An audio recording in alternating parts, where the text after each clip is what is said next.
Welcome to news sir. నేను శ్వేత. Details చూద్దాం. ప్రజల్లోకి వెళ్లేందుకు రైతు సమస్యల్ని ప్రధాన ఎజెండాగా తీసుకోబోతోంది తెలంగాణ కమలం పార్టీ.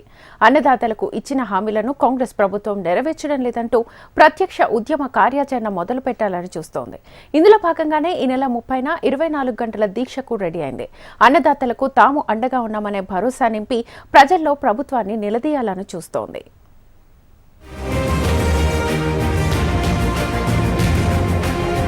తెలంగాణలో రైతు సమస్యలపై ప్రత్యక్ష కార్యాచరణకు దిగబోతోంది కమలం పార్టీ. రైతు హామీల దీక్ష పేరుతో పోరుబాటుకు రెడీ అవుతోంది.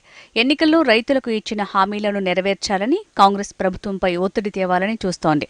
అందుకోసం సెప్టెంబర్ 30న ఇందిరా పార్కులోని ధర్నా చౌక్ వేదికగా 24 గంటల దీక్ష చేయబోతోంది బీజేపీ. రైతుల పక్షపాతిగా ఎన్నికల ముందు ఎన్నో హామీలు ఇచ్చిన కాంగ్రెస్ అధికారంలోకి వచ్చిన తర్వాత రైతుల్ని విస్మరిస్తోందంటూ ప్రజల్లోకి బలంగా తీసుకువెళ్లే ప్రయత్నం చేస్తున్నారు కమలనాథులు.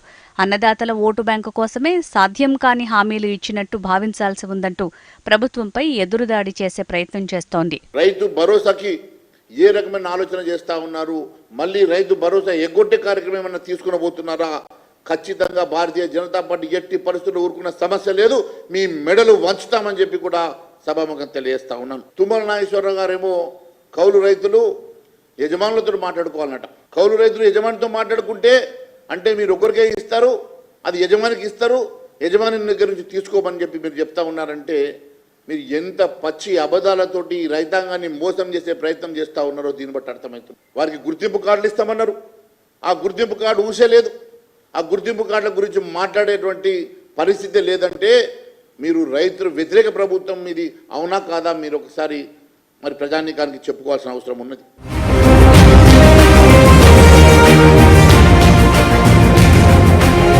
తెలంగాణలో రైతులను రేవంత్ సర్కార్ మోసం చేస్తుందని BJP LP leader Maheshwar Reddy ఆరోపించారు. 100% రుణమాఫీ అమలు చేశామని కాంగ్రెస్ ప్రభుత్వం చెప్పుకుంటోందని, కానీ ఇంకా 50% రైతులకు మాఫీ కాలేదన్నారు. కేవలం 18,000 కోట్ల రుణమాఫీకి మాత్రమే పరిమితమైందని దుయ్యబట్టారు. పార్లమెంటు ఎన్నికల ముందు ఎక్కడికి వెళ్తే అక్కడ దేవుళ్ల మీద ఒట్టు వేసి ఆగస్టు 15 లోపు రుణమాఫీ చేస్తామని చెప్పిన సీఎం రేవంత్ హామీని నిలబెట్టుకోలేదని విమర్శించారు.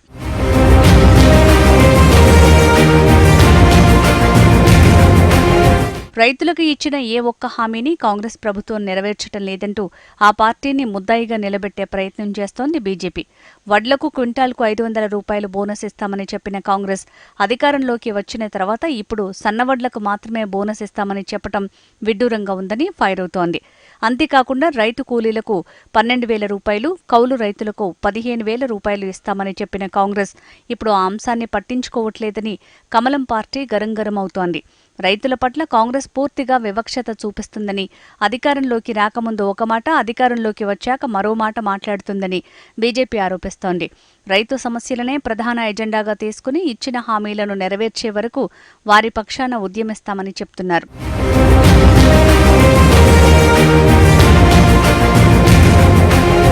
రైతు హామీల దీక్షతో ప్రభుత్వం కదలి రాకపోతే రానున్న రోజుల్లో రేవంత్ సర్కారుకు వ్యతిరేకంగా పెద్ద ఎత్తున ఉద్యమాలు చేస్తామని బీజేపీ హెచ్చరిస్తోంది. మరి బీజేపీ చేయబోతున్న రైతు హామీల దీక్షతోనైనా ప్రభుత్వంలో కదలిక వస్తుందా? రైతులకు ఇచ్చిన హామీలు నెరవేరుస్తుందా? వేచి చూడాలి.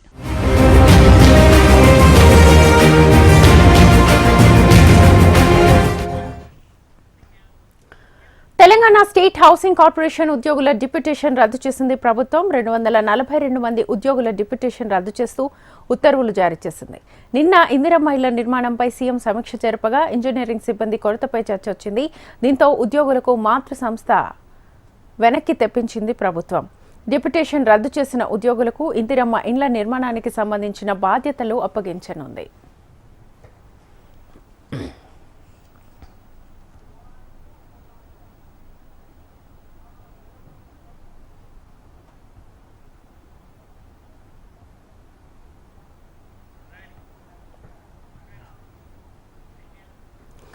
ఇల్లు కూలిస్తే సీఎం ఇంటి ముందు ధర్నా చేస్తామని మహిళలు వార్నింగ్ ఇచ్చారు. హైడ్రా కూల్చివేతల పర్వంతో హైదరాబాద్ రామంతపూర్లో స్థానికులు ఆందోళనకు దిగారు. బాలకృష్ణ నగర్ కాలనీలో కూల్చివేతలకు హైడ్రా సిద్ధమవడంతో మహిళలు నిరసన చేపట్టారు. తమ ఇళ్ల జోలికి రావద్దంటూ హెచ్చరికలు చేస్తున్నారు. తమ ఇళ్ల కూలిస్తే ప్రభుత్వానికి ఏం లాభం వస్తుందని ప్రశ్నించారు.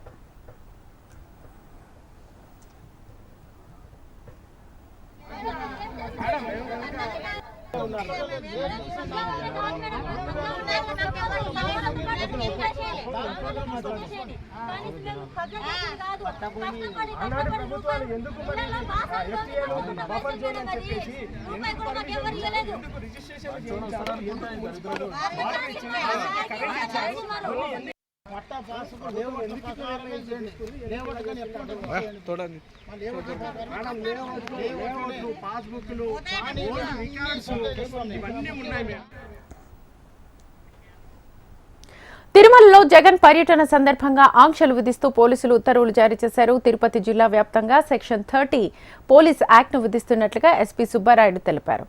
శాంతి భద్రతల పరిరక్షణలో భాగంగా వచ్చే నెల 24వ తేదీ వరకు ఆంక్షలు అమల్లో ఉంటాయన్నారు. ముందస్తు అనుమతి లేకుండా ఎలాంటి సభలు, సమావేశాలు, ఊరేగింపులు నిర్వహించొద్దన్నారు. నిబంధనలు ఉల్లంఘించిన వారిపై చట్ట ప్రకారం కఠిన చర్యలు తీసుకుంటామని తెలిపారు.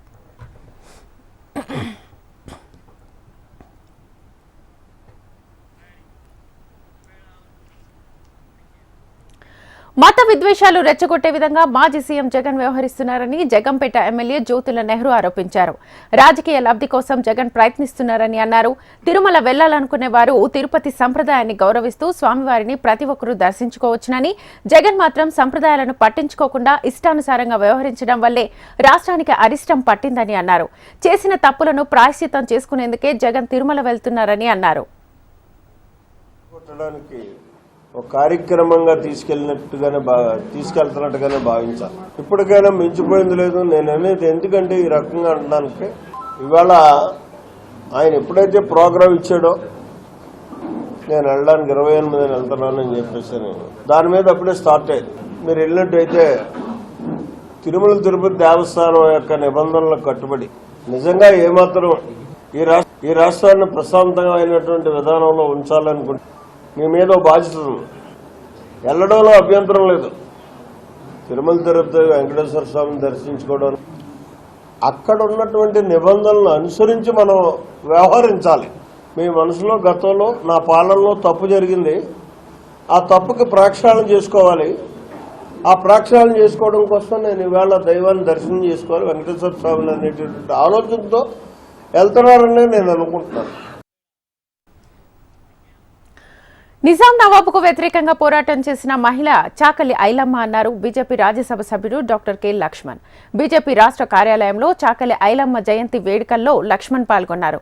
నిజాంకు వ్యతిరేకంగా పోరాటం చేసిన మహనీయుల చరిత్రను భావితరాలకు స్ఫూర్తినిచ్చే విధంగా బీజేపీ కార్యక్రమాలు నిర్వహిస్తోందని లక్ష్మణ్ అన్నారు.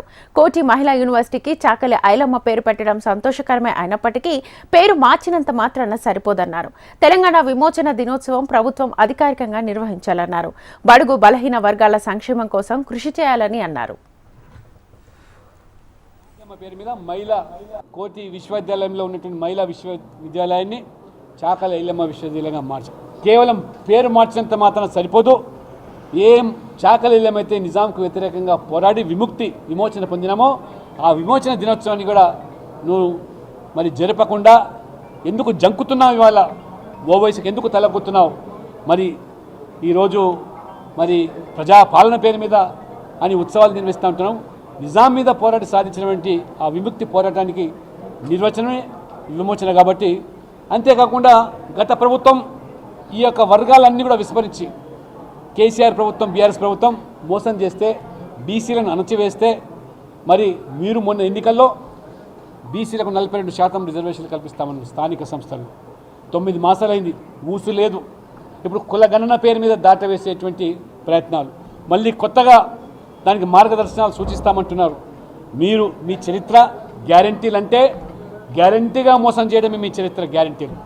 ఇవాళ మీరు కాంగ్రెస్ పాలిత రాష్ట్రాలు ఇవాళ ఎక్కడ చూసినా ఇవాళ హిమాచల్ ప్రదేశ్, కర్ణాటక, తెలంగాణ, ఇప్పుడు హర్యానాలో కొత్తగా 7 గ్యారంటీలు హామీలు ఇస్తున్నారు. ఈ రాష్ట్రాలను మీ ఇచ్చిన గ్యారంటీ హామీలు చేయకుండా ఇవాళ భరోసా లేని రైతు భరోసా, రైతు బంధు పేరు మీద అన్ని బంధు పెట్టి ఇవాళ ఏ రకంగా ఇవాళ మరి కట్టుడు వదిలేసి కూల్చుడు కార్యక్రమాలు చేపట్టడం జరుగుతుందో ఈ రేవంత్ రెడ్డి గారి ప్రభుత్వము మీరు బలహీన వర్గాలను, బడుగు వర్గాలను కేవలం ఓటు బ్యాంక్గా మరి మార్చడం కాదు, నిజంగా ఏమాత్రం చిత్తశుద్ధి ఉన్నా ఆ 42% రిజర్వేషన్లు స్థానిక సంస్థల్లో కల్పించి చాకలి ఆధారాలు లేకుండా తిరుపతి లడ్డు కల్తీ అనడం పెద్ద తప్పు అన్నారు మాజీ ఎంపీ వంగ గీత. లడ్డు ఆరోపణలపై సీబీఐ లేదా సిట్టింగ్ జడ్జితో విచారణ జరిపించాలని డిమాండ్ చేశారు. ముందు ఆధారాలు బయటపెట్టాలని, ఆ తర్వాత మాజీ సీఎం జగన్ డిక్లరేషన్ ఇస్తారని అన్నారు. నిజానిజాలు ఖచ్చితంగా తేలాలన్నారు. ఇప్పటికే ఈ అంశంపై జగన్ పూర్తి వివరణ ఇచ్చారని, తిరుమల తిరుపతి దేవస్థానంతో ఆటలు వద్దన్నారు వంగ గీత. జగన్ గారిని తక్కువ చేయాలని, జగన్ గారి మీద లేనిపోని నిందలు వేయాలని చెప్పే కార్యక్రమే అని మేము భావిస్తున్నాము. అందుకే ఇది తప్పు. అందుకే ఇప్పుడు ముఖ్యమంత్రిగా మన మాజీ ముఖ్యమంత్రి వారు జగన్మోహన్ రెడ్డి గారు కూడా చెప్పడం జరిగింది, మీరు సిబిఐ ఎంక్వైరీ చేయండి, తప్పు ఉంటే మమ్మల్ని శిక్షించండి. ఒకవేళ ఏదన్నా జరిగి బోర్డు ద్వారా జరిగినా, బోర్డు నా హయాంలో జరిగింది కాబట్టి నేను దేనికైనా సిద్ధంగా ఉన్నానని చెప్పి జగన్మోహన్ రెడ్డి గారు ఖచ్చితంగా చెప్పడం జరిగింది.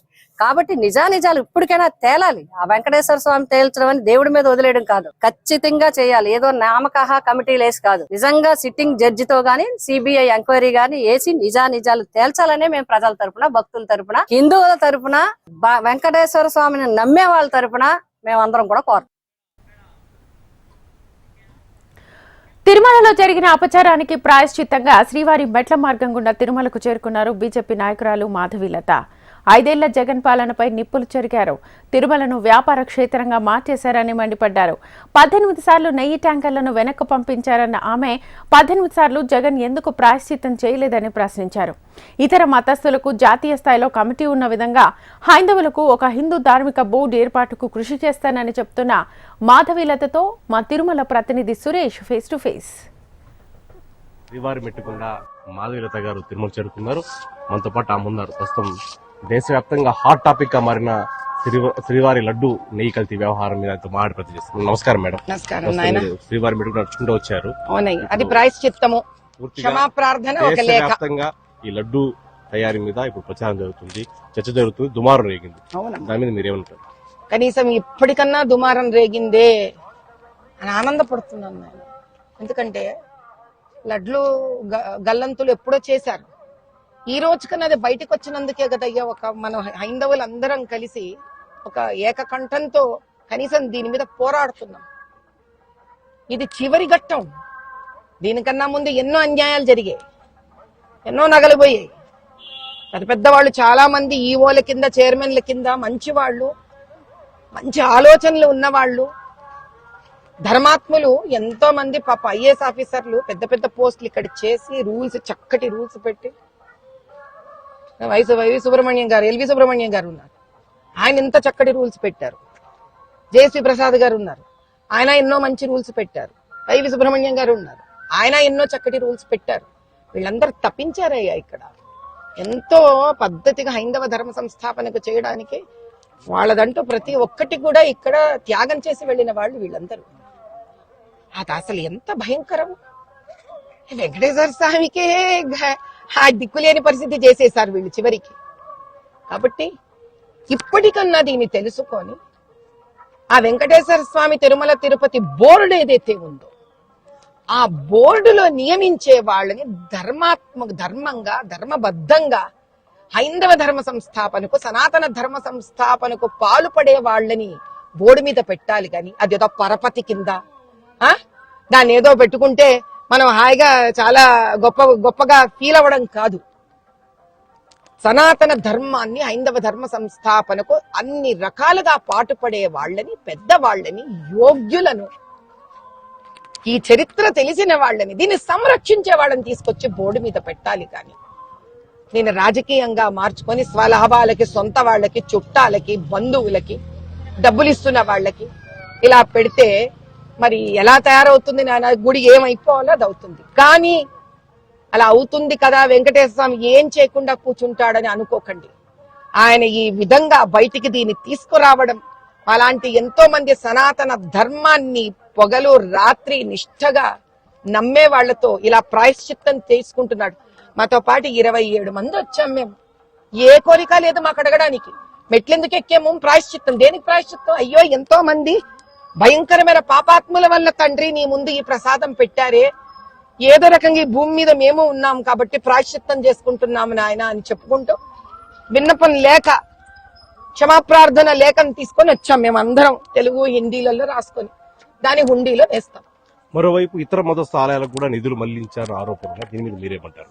చూడండి, ఆరోపణ అనే దాన్ని ఎవరైతే అంటున్నామో దాని ప్రూఫ్స్ అడుగుదాం కదా. నా నిధి ఎక్కడ పోయింది?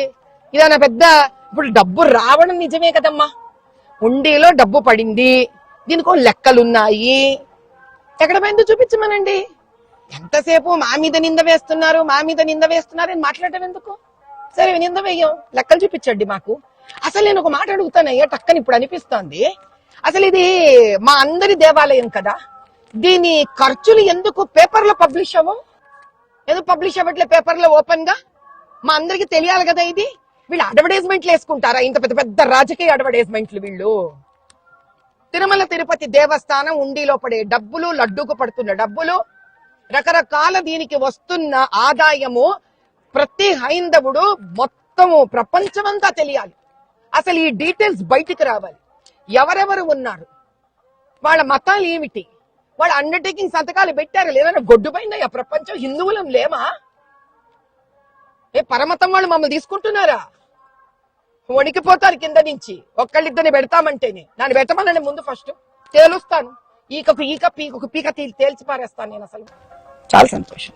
Thank you madam. పూర్తి స్థాయిలో సనాతన ధర్మాన్ని కాపాడేందుకు పూర్తిగా తన హైందవుల మీద అభిమానం, గౌరవం ఉన్న వారిని బోర్డు సభ్యులు నియమించారు. మరోవైపు దేశవ్యాప్తంగా హిందూ ఆలయాలను కాపాడేందుకు ఒక బోర్డు కూడా ఏర్పాటు చేయాలని మాధురితగా డిమాండ్ చేస్తున్నారు.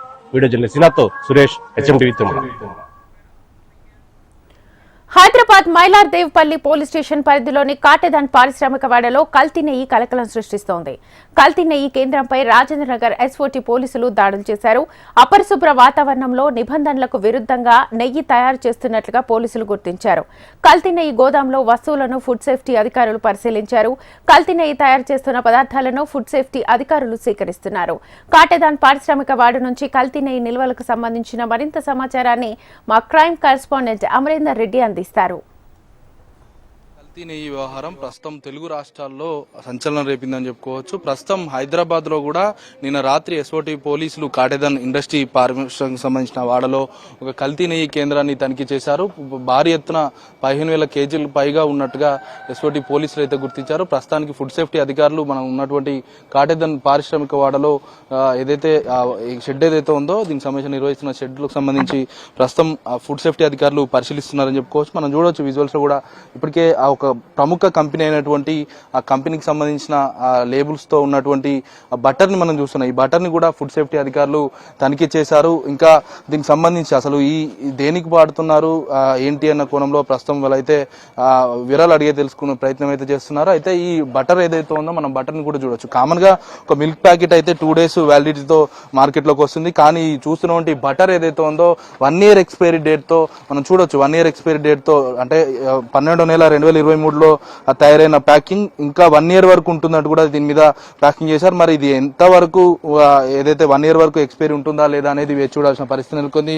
దీనికి సంబంధించిన ఏదైతే బటర్ అనేది మొత్తం కూడా కూలింగ్ సంబంధించిన కొన్ని ఉంటాయి. వాటికి సంబంధించి అవన్నీ పాటిస్తూ కూడా ఈ బటర్ ను మెయింటైన్ చేయాలి. కానీ ఇక్కడ మనం చూడొచ్చు ఒక షెడ్ లాంటిది ఏర్పాటు చేశారు. పాలిథిన్ కవర్ తో షెడ్ లాంటిది ఏర్పాటు చేసి ఇక్కడ ఎట్లా అపరిశుభ్రంగా పూర్తిగా పడేశారని చెప్పుకోవచ్చు. మనం చూడొచ్చు మనం నడిచే దారిలోనే పూర్తిగా అపరిశుభ్రంగా ఉన్నటువంటి ఏరియాలోనే ఈ ఏదైతే బటర్ మొత్తం కూడా స్టోరేజ్ చేస్తున్నారు. అయితే మొత్తం మీద ప్రస్తుతానికి అయితే ఇంకా ఫుడ్ సేఫ్టీ అధికారులు ఇంకా తనిఖీలు అయితే చేస్తున్నారు. అయితే ఈ బటర్ కి సంబంధించిన నెయ్యి కల్తీ నెయ్యి ఎన్ని రోజుల నుంచి చేస్తున్నారు ఏంటి అనేది ఇంకా తెలియాల్సి అయితే ఉంది. ప్రస్తుతం మనం చూసినటువంటి టిన్స్ అన్ని కూడా ఈ టిన్స్ లోనే పూర్తిస్థాయిలో ఈ నెయ్యి అనేది నింపి మార్కెట్లోకి బహిరంగ మార్కెట్లోకి హోటల్స్ తో పాటు తదితర కొన్ని మార్కెటింగ్ సంబంధించిన అన్నిటికీ కూడా సరఫరా చేస్తున్నట్లుగా గుర్తించారు. మనం చూడొచ్చు ఈ ఇండస్ట్రీ షెడ్ మొత్తం కూడా ఈ చూస్తున్నటువంటి ఒక కంపెనీకి సంబంధించిన బటర్ ని ఇట్లా స్టోరేజ్ చేయడం, అపరిశుభ్ర వాతావరణంలో స్టోరేజ్ చేయడంతో ప్రస్తుతం మనం చూడొచ్చు ఈ మొత్తం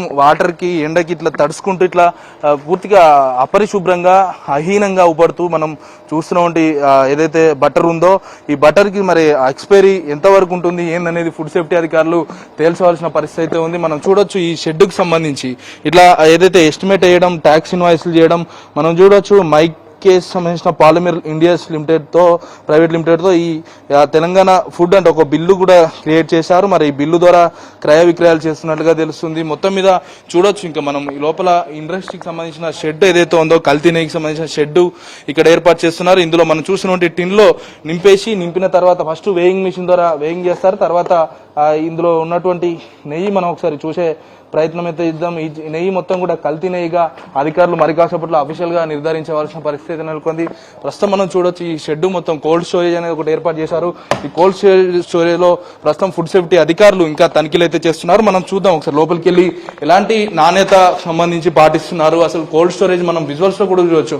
కోల్డ్ స్టోరేజ్ చూద్దాం, మనం చూడొచ్చు ఇంకో కోల్డ్ స్టోరేజ్ కూడా ఫుడ్ సేఫ్టీ అధికారులు పూర్తిగా మనం చూడొచ్చు. కూల్ వెదర్ లో ఇలాంటి దాదాపు వేల సంఖ్యలో ప్యాకెట్స్ అనేవి ఉన్నాయి. ఈ ప్యాకెట్స్ కూడా కోల్డ్ స్టోరేజ్ లో ఉంచారు. ఇవి మరి కల్తీవా నిజమైనవా అనేది అఫీషియల్ గా అధికారులు నిర్ధారించాల్సిన పరిస్థితి నెలకొంది. మనం చూడొచ్చు ఫుడ్ సేఫ్టీ అధికారులు ఇంకా తనిఖీలు అయితే చేస్తున్నారు. మనం చూడొచ్చు బటర్ తో పాటు ఇటు నెయ్యికి సంబంధించిన పదార్థాలను కూడా చూస్తున్నారు.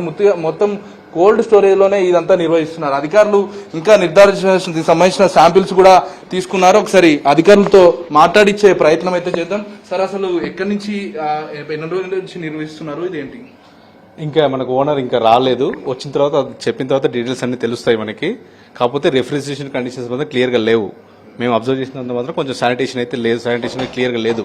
ఓకేనా? మొత్తం ఇప్పుడు ఓనర్ వచ్చిన తర్వాత అసలు ప్రాసెస్ ఎక్కడ చేస్తున్నారు మీరు అంతా తెలుసుకున్న తర్వాత మీడియా క్లియర్ ఇన్ఫర్మేషన్ ఇస్తారు. ఎస్ఓటీ పోలీసు మీకు ఎన్ని గంటలకు సమాచారం ఇచ్చారు, ఏంటి అసలు? మాకు 1 hour బిఫోరే ఇచ్చారు, ఇప్పుడే ఇచ్చారు మాకు. అంటే మీరు ఇక్కడికి వచ్చి ఏం సందర్శించారు, ఏం చూసారు, ఏం పరిశీలించారు? అంటే ఇప్పుడు మన ఎస్ఓటీ వాళ్ళు ఏమేమి సీజ్ చేశారో అది మాకు హ్యాండ్ ఓవర్ చేశారు.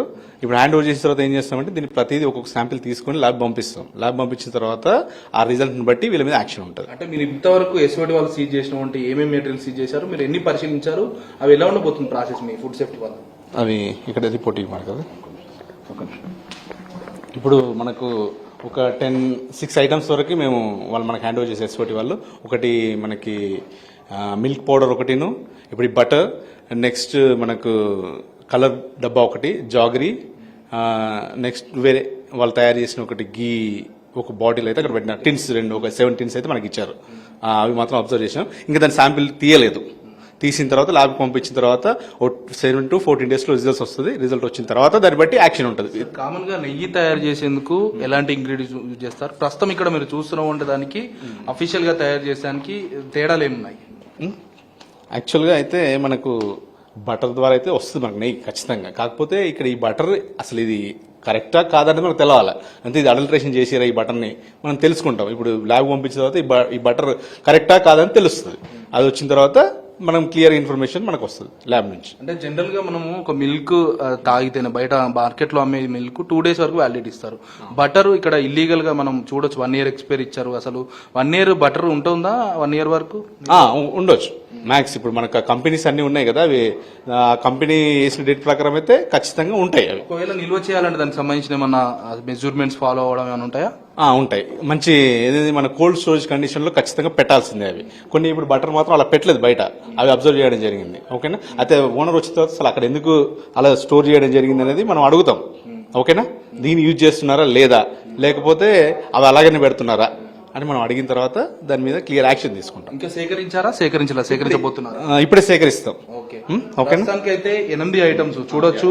బటర్ కాటన్స్ తో పాటు ఆయిల్ టిన్ కి సంబంధించిన గీతో పాటు మిల్క్ పౌడర్ 21 బ్యాగుల మిల్క్ పౌడర్, మరోవైపు మైదా పిండి జగ్రీతో పాటు ఇట్లా కస్టిక్ సోడా, ఇట్లా బ్రేకింగ్ సోడా, లాస్ట్ ప్రోడక్ట్ సంబంధించిన బటర్, 15,000 kgs సంబంధించిన ఫుడ్ కలర్స్ తో పాటు బాటిల్స్ కూడా ప్రస్తుతం ఎస్ఓటీ పోలీసులు సీజ్ చేశారు. ఆ ఎస్ఓటీ పోలీసులు సీజ్ చేసినటువంటి ఇన్ఫర్మేషన్ ని ఫుడ్ సేఫ్టీ అధికారులకి దీనికి బదిలీ చేయడం జరిగింది. కొద్దిసేపటి క్రితమే సత్యకుమార్ అనే మైదాపరకు సంబంధించిన ఇన్స్పెక్టర్ వీళ్లకు మొత్తం ఫుడ్ సేఫ్టీ అధికారులకు సరెండర్ చేశారు. మనం చూసినటువంటి నిల్వకు సంబంధించి ఏదైతే సామర్థ్యం ఉంటుందో ఆ సామర్థ్యానికి మెజర్మెంట్స్ ఫాలో అయ్యారా లేదా అనేది వేచి చూడాల్సిన పరిస్థితి నెలకొంది. ప్రస్తుతానికి తిరుపతి కల్తీ నెయ్యి వ్యవహారం బయటికి రావడంతో అధికారులంతా కూడా అప్రమత్తమయ్యారని చెప్పుకోవచ్చు. ప్రస్తుతానికి కల్తీ నెయ్యి నిల్వలకు సంబంధించి అధికారులు దృష్టి సారించారు. ఈ కాటేదన్ ఇండస్ట్రీ సంబంధించిన పారిశ్రామిక వాడేలో చుట్టుపక్కల మొత్తం కూడా గుట్టు చప్పుడు కాకుండా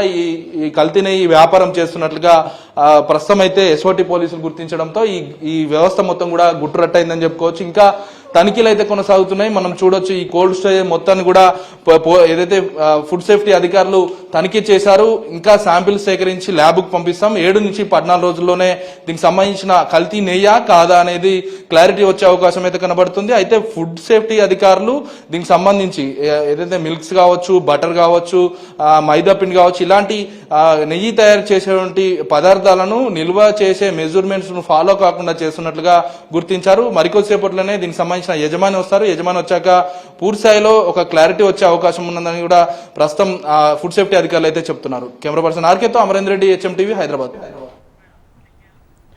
ప్రకాశం జిల్లా సింగరాయకొండలో రాష్ట్ర మంత్రి డాక్టర్ డోలా శ్రీబాల వీరాంజనేయ స్వామి పర్యటించారు. అంబేద్కర్ గురుకుల బాలికల పాఠశాలను మంత్రి డోలా శ్రీబాల వీరాంజనేయ స్వామి ఆకస్మిక తనిఖీలు చేశారు. పాఠశాలలో విద్యార్థులకు అందుతున్న వసతులపై ఆరా తీశారు. పాఠశాల ప్రాంగణాన్ని మంత్రి పరిశీలించారు. గురుకుల పాఠశాలలో నూతనంగా ఏర్పాటు చేయనున్న ఐఐటి, నీట్ శిక్షణ, డిగ్రీ కళాశాల ఏర్పాటుకు అవసరమైన మౌలిక వసతులపై అధికారులను అడిగి తెలుసుకున్నారు. రాష్ట్రంలో తొలిసారిగా గురుకుల పాఠశాలలో ఈ సంవత్సరం నుంచి ఐఐటి కాలేజ్, ఐఐటి, నీట్ శిక్షణ కేంద్రాలను ఏర్పాటు చేస్తున్నామని మంత్రి తెలిపారు. 160 మంది పేద విద్యార్థులకు ఎంతో ఉపయోగపడుతుందని అన్నారు.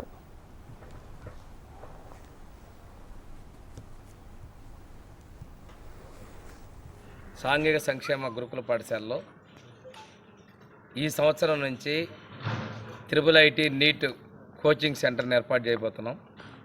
అందుకోసం పరిశీలన కోసం మా సోషల్ వెల్ఫేర్ రెసిడెన్షియల్ స్కూల్లో సెక్రటరీ పర్సనల్ వెంకటేష్ గారు, మన జిల్లా కలెక్టర్ తమీం అన్సారియా గారు, నేను రావడం జరిగింది. ఈ పాత స్కూల్ క్లాస్ రూమ్ బిల్డింగ్స్ని ఈ సంవత్సరానికి వాడుకోవడానికి నిర్ణయించడం జరిగింది. వీటికి అదనంగా కావాల్సినటువంటి టాయిలెట్స్ నిర్మాణానికి కూడా గౌరవ కలెక్టర్ గారు నిధులు మంజూరు చేస్తూ ఉన్నారు. వచ్చే నెల నుంచే ఇక్కడ IIIT నీట్ కోచింగ్ పెడుతున్నాం ఫస్ట్ ఇయర్. వచ్చే సంవత్సరానికి ఇక్కడ 160 మంది పిల్లలు IIIT నీట్ కోచింగ్ తీసుకుంటారు. ఈ సంవత్సరం 20 మందికి ఇస్తున్నాం. దీంతోపాటు వచ్చే విద్యా సంవత్సరం నుంచి ఇక్కడ డిగ్రీ కాలేజీని కూడా ఏర్పాటు చేస్తాము. ఇది రాష్ట్రంలోనే మొట్టమొదటిసారిగా మన సింగరాయకొండలో పైలట్ ప్రాజెక్ట్ కింద ఏర్పాటు చేయబోతున్నాం. పోయిన నెలలో జరిగినటువంటి మన బోర్డ్ ఆఫ్ గవర్నెన్స్ మీటింగ్లో ఈ రెండింటికి కూడా మేము ఆమోదించడం జరిగింది. వాటికి సంబంధించిన రూమ్స్ కూడా కొన్ని రిపేర్లు చేసుకున్నట్టయితే రెడీమేడ్గా స్టార్ట్ చేసుకునే అవకాశం ఉంది. హైదరాబాద్ లో ప్రముఖ హాస్పిటల్స్ యజమానులపై ఫోర్జరీ కేసు నమోదైంది. KIMS chairman Bolineni Krishnaiah, Lotus hospital owner Prasad, ఆయన భార్య హేమమాలినిపై కేసు రిజిస్టర్ అయింది. రెండో భార్యకు జన్మించిన పిల్లలను మొదటి భార్యకు పుట్టినట్లుగా ఫేక్ డాక్యుమెంట్లు క్రియేట్ చేసినట్లుగా ఆ పిల్లల కన్నతల్లి కంప్లైంట్ చేసింది. ఈ మేరకు పోలీసులు సెక్షన్ 420, 417, 468, 467, 471ల కింద కేసులు నమోదు చేశారు. జీహెచ్ఎంసీతో పాటు పాస్పోర్ట్ అథారిటీని సైతం తప్పుదోవ పట్టించినట్లుగా గుర్తించారు. కిమ్స్, రెమెడీ హాస్పిటల్స్లో పిల్లలు పుట్టినట్లుగా నకిలీ డాక్యుమెంట్లు సృష్టించారని పోలీసులకు ఫిర్యాదు చేశారు.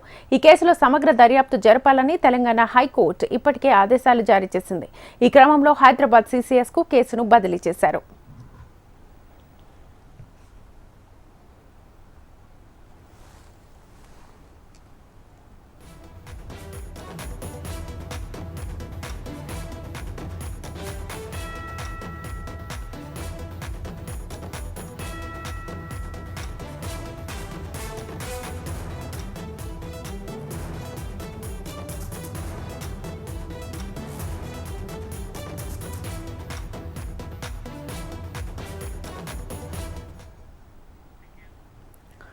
ముంబై నగరాన్ని భారీ వర్షాలు ముంచెత్తాయి. నిన్న మధ్యాహ్నం నుంచి నగరంలో భారీ వర్షాలు కురుస్తున్నాయి. దీంతో ముంబైతో పాటు పరిసర ప్రాంతాలకు భారత వాతావరణ శాఖ రెడ్ అలర్ట్ను ప్రకటించింది.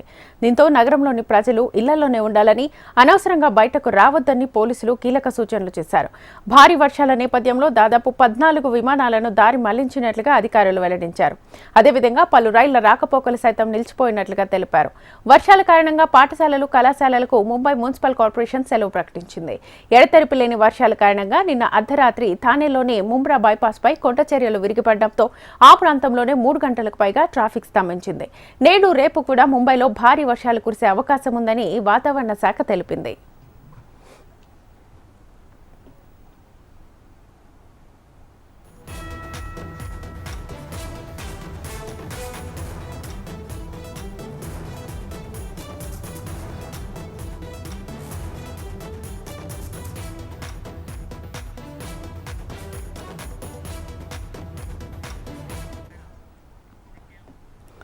పెట్రోల్ భారాల నుంచి సామాన్యుడికి కొంత ఉపశమనం కలగనుంది. ఆయిల్ మార్కెటింగ్ కంపెనీలు పెట్రోల్, డీజిల్ ధరలను తగ్గించే అవకాశం ఉందని రేటింగ్ ఏజెన్సీ ఇక్రా తెలిపింది.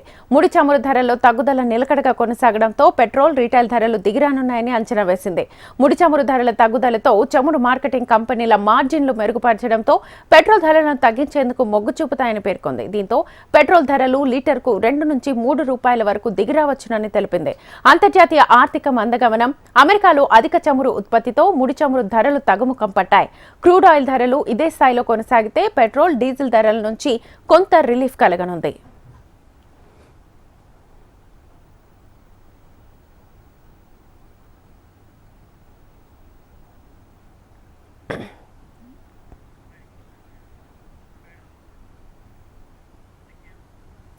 ఇవి ఇప్పటివరకున్న updates. Keep watching HM TV. వార్త ఆగదు, నిజం తాగదు.